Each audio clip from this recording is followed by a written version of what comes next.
Impeach me and I'll sue you. That's essentially what President Trump is threatening. He tweeted today, if the partisan Democrats ever tried to impeach, I would first head to the U.S. Supreme Court.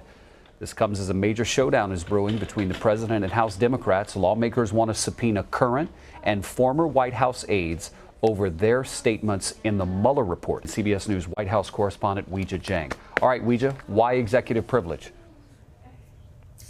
Well, that is their tool right now in order to block these testimonies from happening, in order to cover up any evidence that they do not want lawmakers to see. However, lawmakers are making clear that ship has sailed because they did not exert executive privilege before to withhold this information. Okay, this is it. This is the moment everything falls apart. The Supreme Court just delivered a bombshell ruling that stripped Trump of broad executive protections. And within hours, literally hours, Congress filed impeachment papers, not just against Trump, against his entire cabinet. We're talking about the most sweeping use of impeachment powers in American history. House leaders, including Republicans, introducing articles targeting not only the president, but key cabinet officials, secretaries, advisors, anyone who abetted unlawful orders, resisted subpoenas, or enabled obstruction. The Supreme Court ruling exposed constitutional violations, possible illegality in how Trump exercised presidential powers, and Congress responded immediately by moving to impeach everyone involved.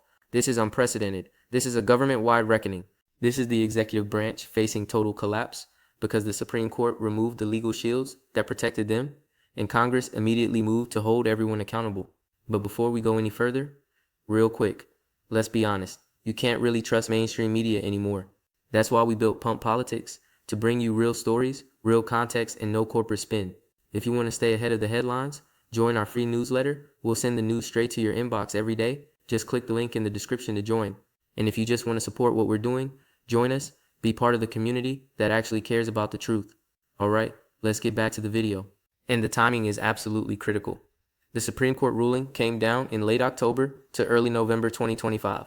A historic decision that limited presidential authority, that blocked controversial executive actions, that cleared the way for lawsuits and criminal charges against the administration and top aides.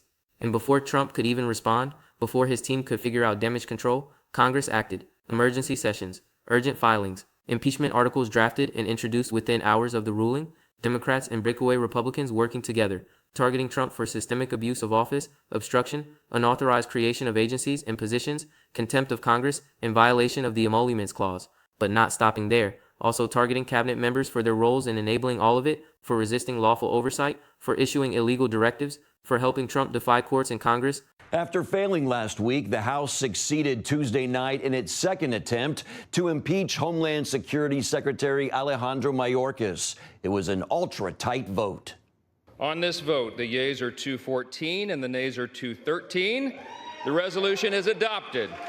House Speaker Mike Johnson announced the results, the first impeachment of a sitting cabinet member in 150 years. The Republican-led House accuses Mayorkas of refusing to enforce immigration laws. The impeachment papers specifically name cabinet officials, describe their conduct, make the case that they're complicit in constitutional violations, and demand accountability for everyone involved.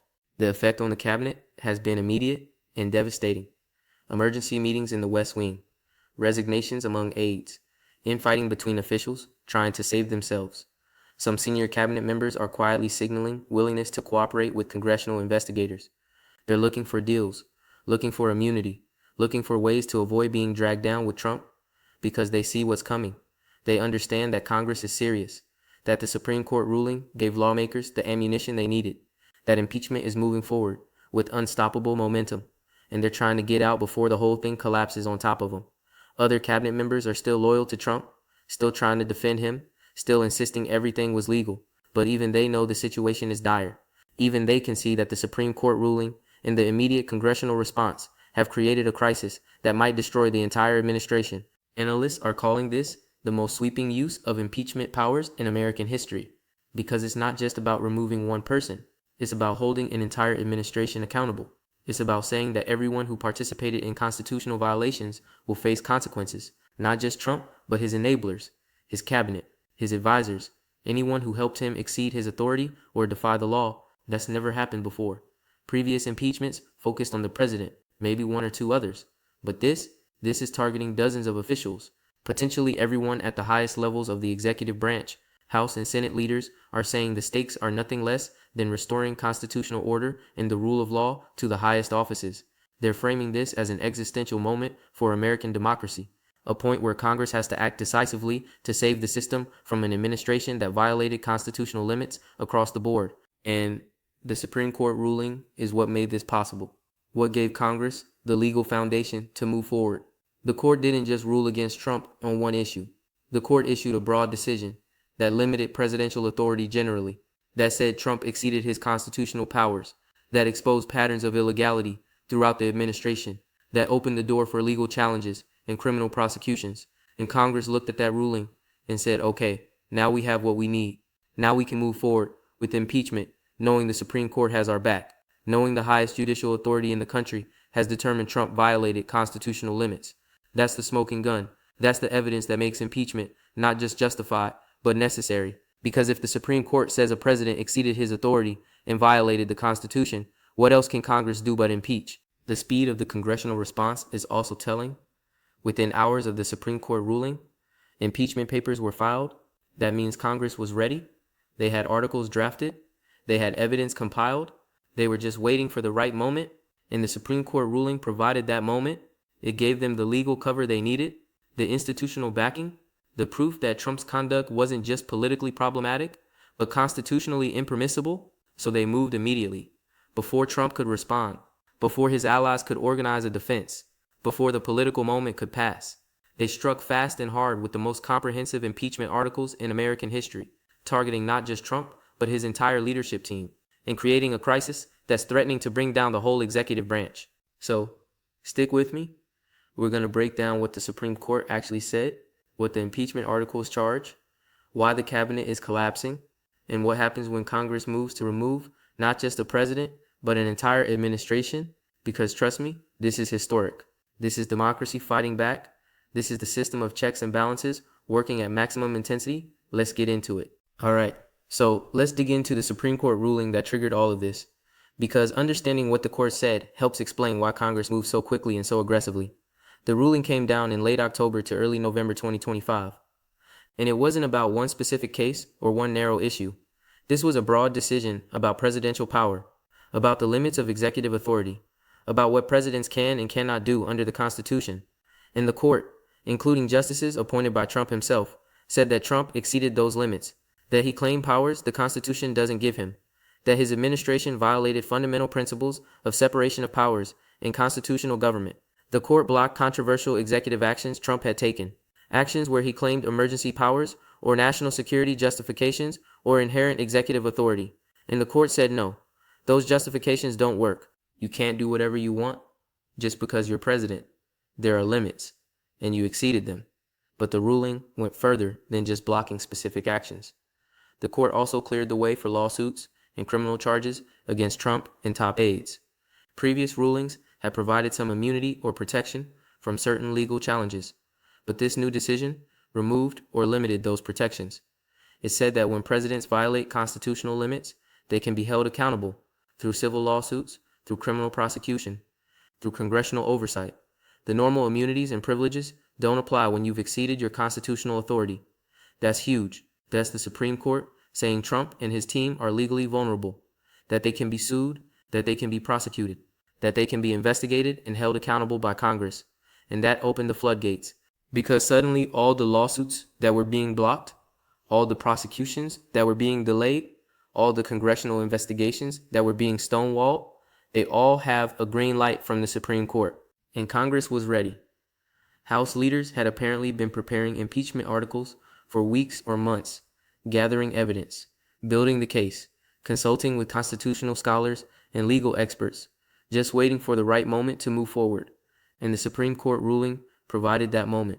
It gave them everything they needed: judicial confirmation that Trump exceeded his authority, legal precedent saying presidents can be held accountable when they violate constitutional limits, and political cover because they could point to the Supreme Court and say, we're not being partisan. We're following the court's determination that the president violated the Constitution. So within hours of the ruling being announced, House leaders held emergency meetings. They finalized the impeachment articles, they coordinated with Senate leadership, and they filed the papers. introduced the articles publicly, and made the case that immediate action was necessary to restore constitutional order. The impeachment articles are comprehensive. They charge Trump with systemic abuse of office. That's not just one bad act, but a pattern of exceeding presidential authority across multiple areas. Obstruction of justice for refusing to cooperate with investigations and defying court orders. Unauthorized creation of agencies and positions without congressional approval. Contempt of Congress for ignoring subpoenas and refusing to provide documents or testimony. In violation of the emoluments clause for profiting from his office in ways the Constitution prohibits. Each of these charges is supported by evidence, by examples of specific conduct, by citations to the Supreme Court ruling that found Trump exceeded his authority. The articles are detailed. They're well documented, and they make a compelling case that Trump engaged in conduct that warrants removal from office. But here's what makes this truly unprecedented. The impeachment articles don't stop with Trump. They also target cabinet members.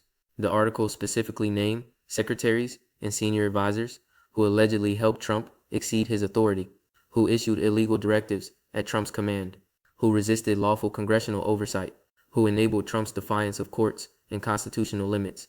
The articles charge these cabinet officials with being complicit in constitutional violations, with abetting Trump's misconduct, with failing in their constitutional duty to check presidential overreach. And the articles demand that these officials also be impeached and removed from office. That's never happened before. Cabinet officials have resigned under pressure. They've been investigated. But a coordinated effort to impeach multiple cabinet members simultaneously, that's new. That's Congress saying the rot goes beyond just Trump, that his entire team needs to be held accountable. And the effect on the cabinet has been immediate chaos. According to reporting from mid-November 2025, there have been emergency meetings in the West Wing. Cabinet officials gathering to figure out how to respond. Some are circling the wagons around Trump, insisting they did nothing wrong, claiming the Supreme Court ruling was politically motivated, vowing to fight the impeachment. But others are panicking.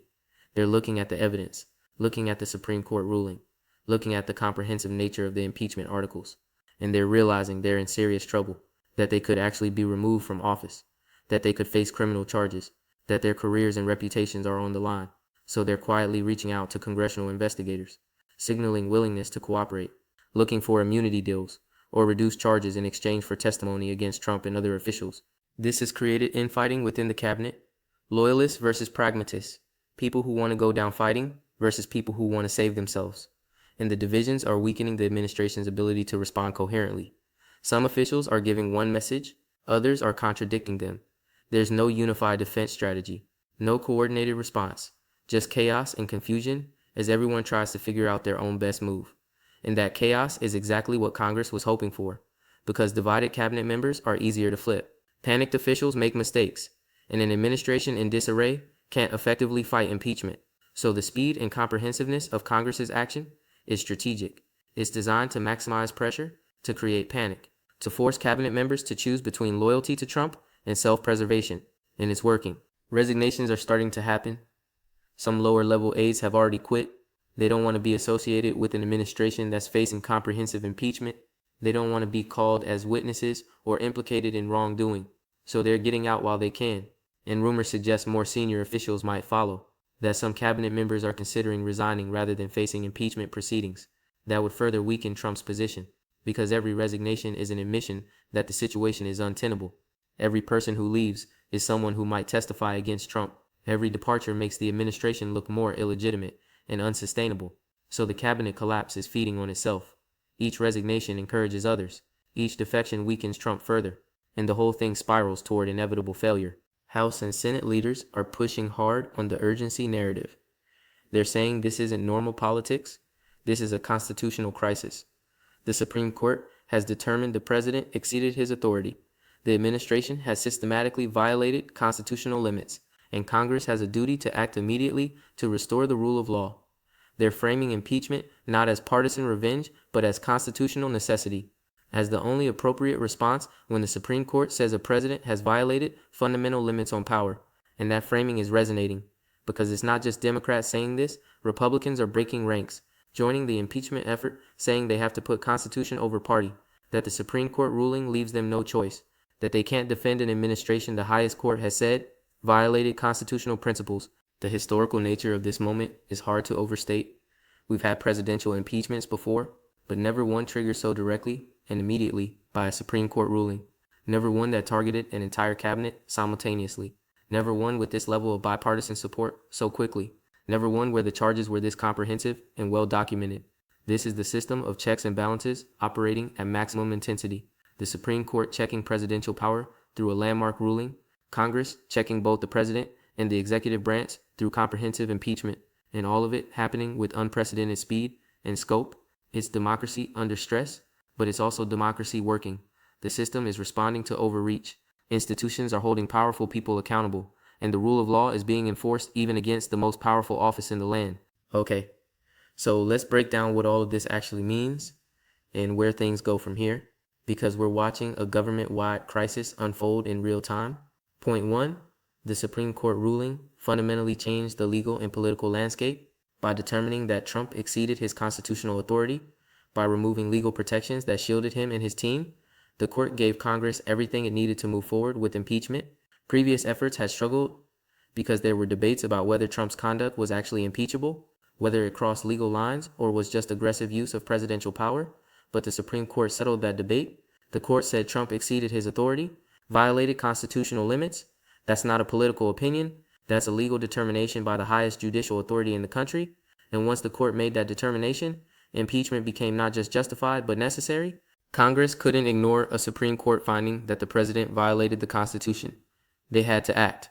Point 2, targeting the entire cabinet, not just Trump, represents a fundamental escalation in how Congress uses impeachment power.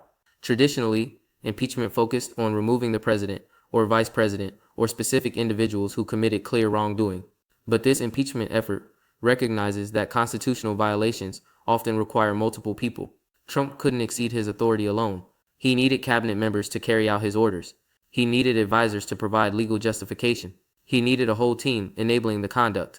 So Congress is saying everyone involved bears responsibility. Everyone who helped Trump violate constitutional limits should face accountability. That's logical. That's consistent with the idea that no one is above the law. But it's also unprecedented. It's Congress using impeachment power more broadly than ever before.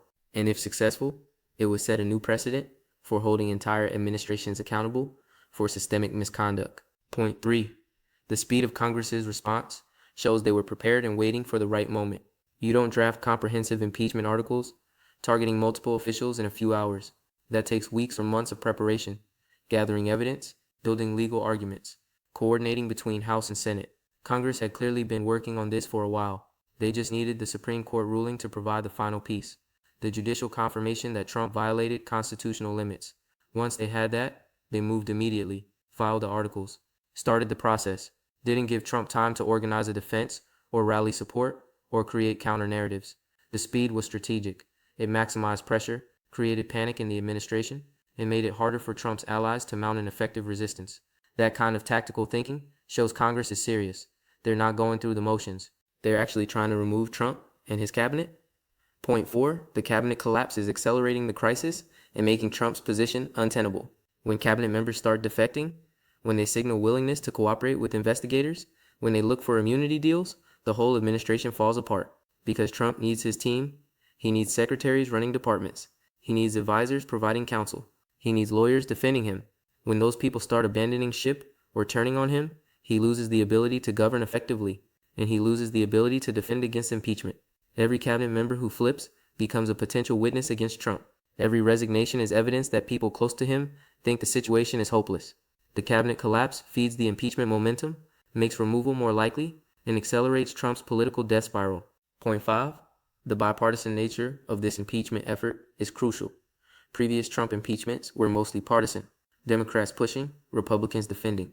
But this time, Republicans are breaking ranks, joining the impeachment effort, saying the Supreme Court ruling leaves them no choice.